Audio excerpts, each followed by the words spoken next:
Hey everyone, I hope you all are doing well. In this video, I would like to talk about the third round of the Manufacturers Cup Exhibition Series 3, which took place at Deep Forest with the Group 3 class. This is also the second slot of the day where we managed to join the top split once again. And before I'll be talking about the drivers as well as the points being offered, this is the setup I was using for both the qualifying session as well as for the race. And let's say, unfortunately, P1, like if you manage to secure the victory, you would only get 418 points, which is not a lot when we talk about the EMEA region, because the first lot of the day offered more than 450 points, I believe.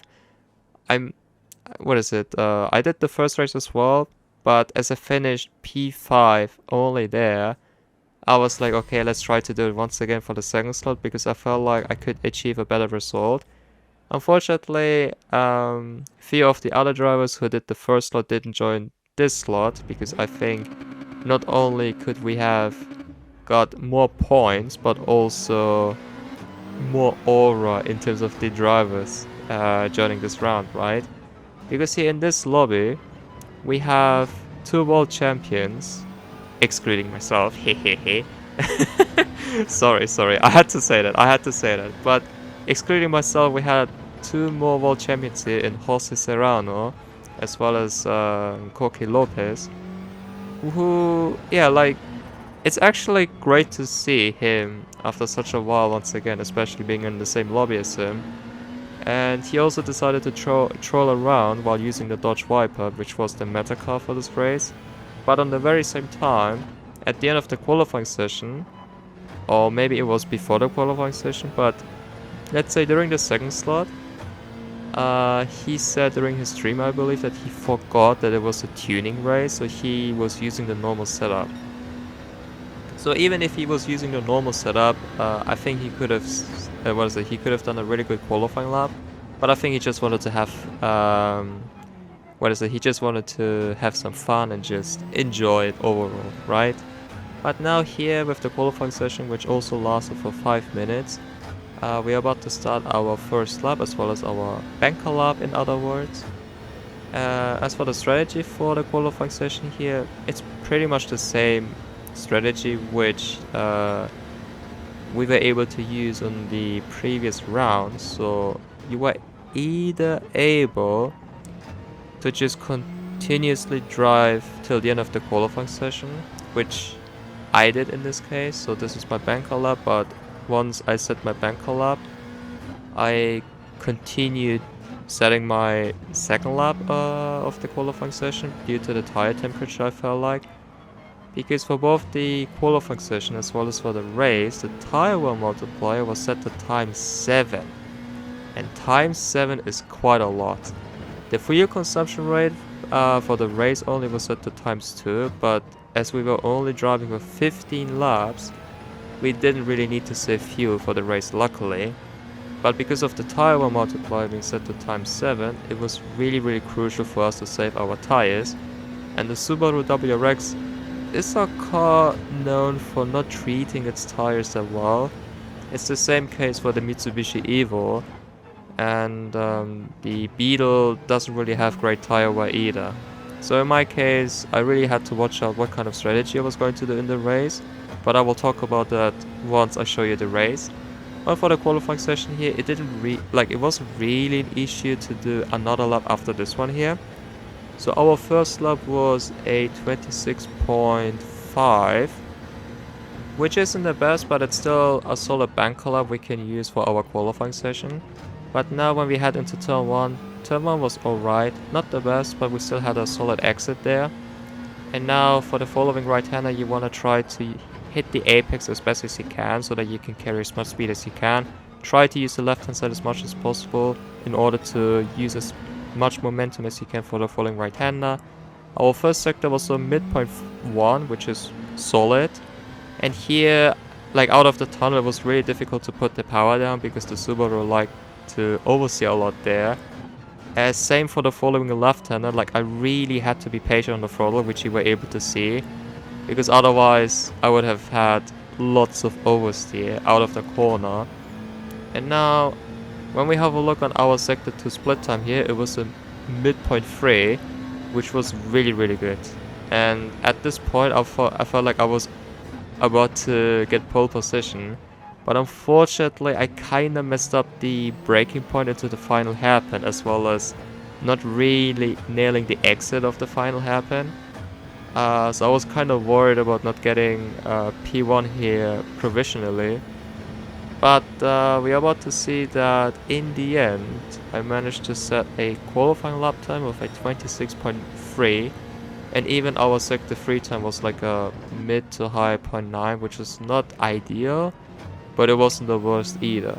Like if I was able to do like a low 0.9, which was realistically possible, then we would have done a 0.2 in the qualifying session, but I don't want to complain about it too much because 0.3 in the qualifying session was really solid nevertheless. And we were able to see here that our gap to Antonio, who was also in this lobby, was just more than a 10th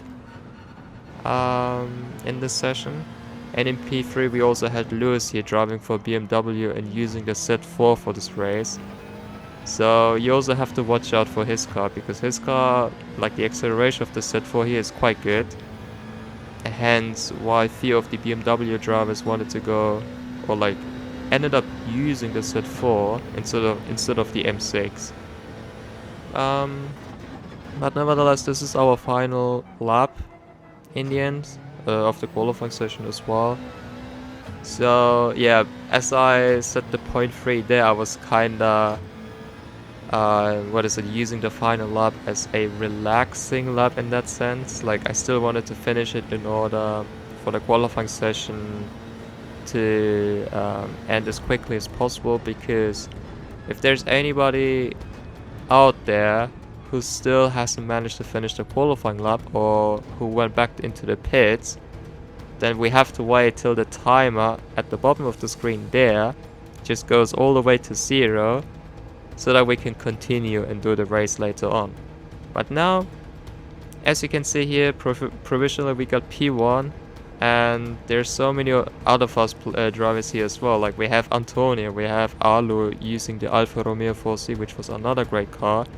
Jose just managed to put himself up to P3 while driving for the Honda NSX, and I will talk about the drivers later on when I go through the grid, but now this is the qualifying session done where we got P1, and now let's move over to the race. And as you can see there, we are going to use the hard tire compound for the race.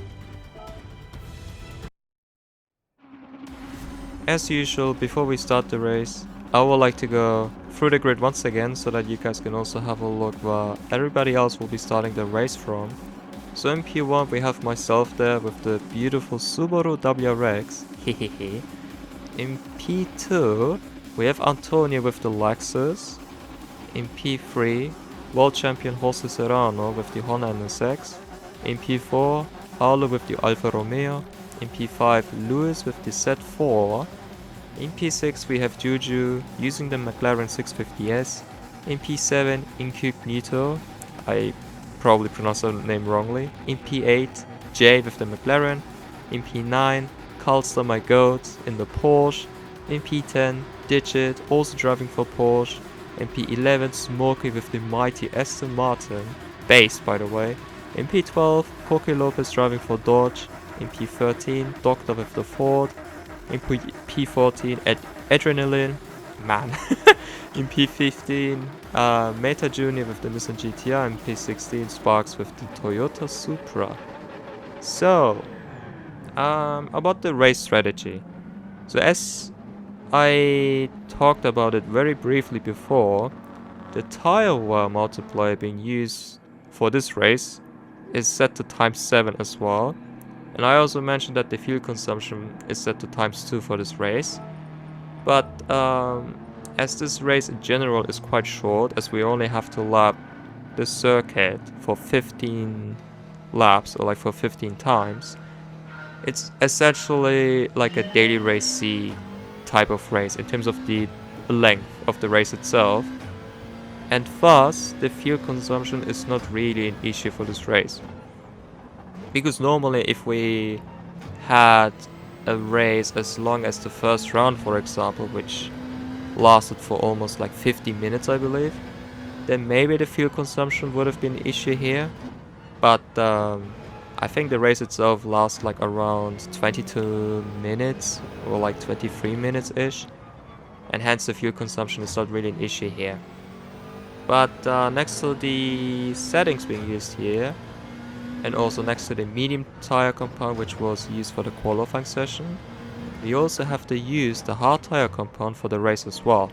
Hence everybody else, like including myself obviously, we were using the hard tire compound at the beginning because with the custom slipstream, it's essentially a slipstream train we were doing at the beginning.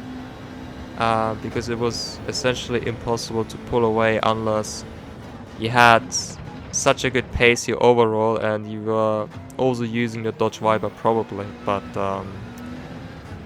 in my case, I was just trying to do my own race because with the hard tire compound, even though the tire wall multiplier was set to ×7, it was possible to push a bit with the hard tire compound on the first stint.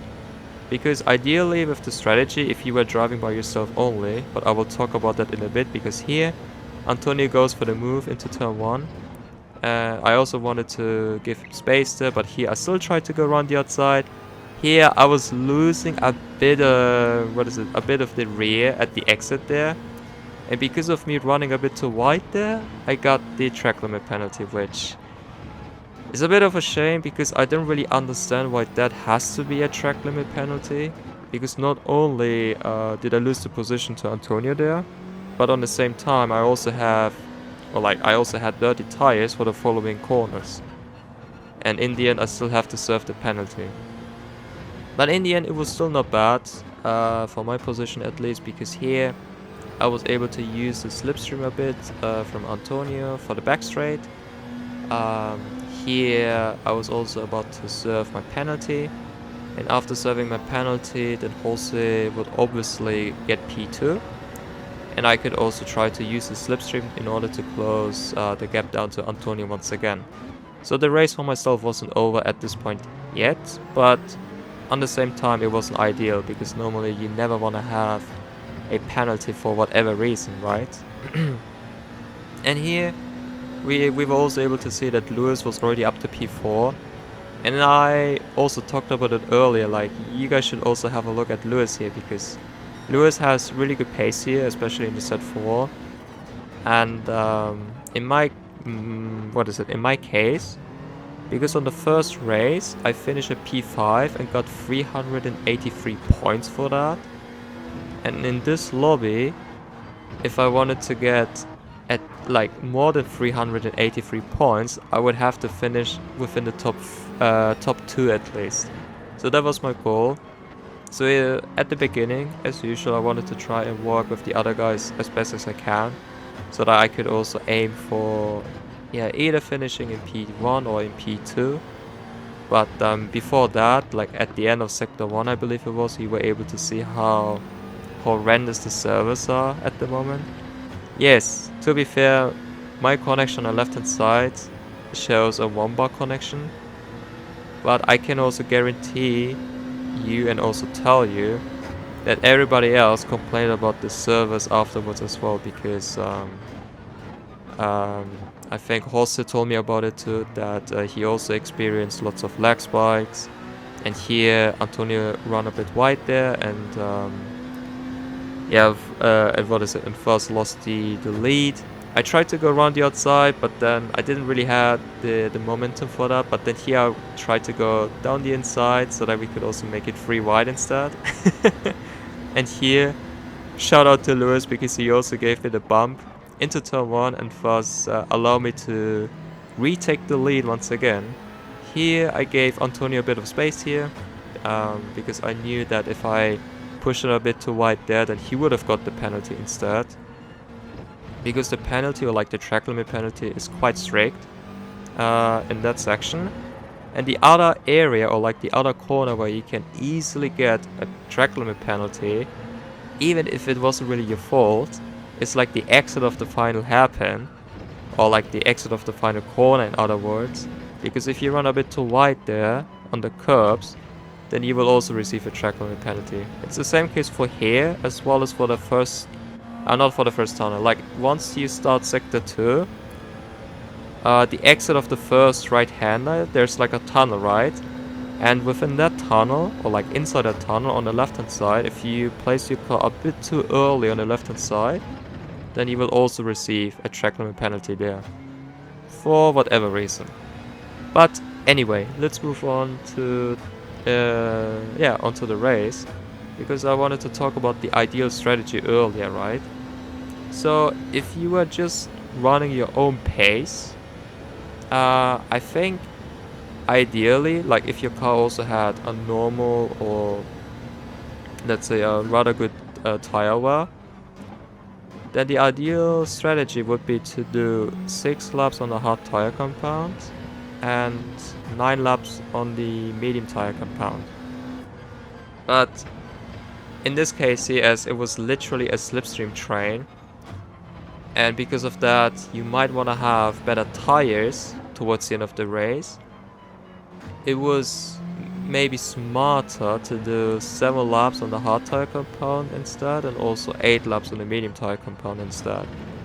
Because this way it also allowed you to have better tires at the end of the race if you wanted to, or like if you needed to battle against the other drivers in order to claim a higher finishing position in the end.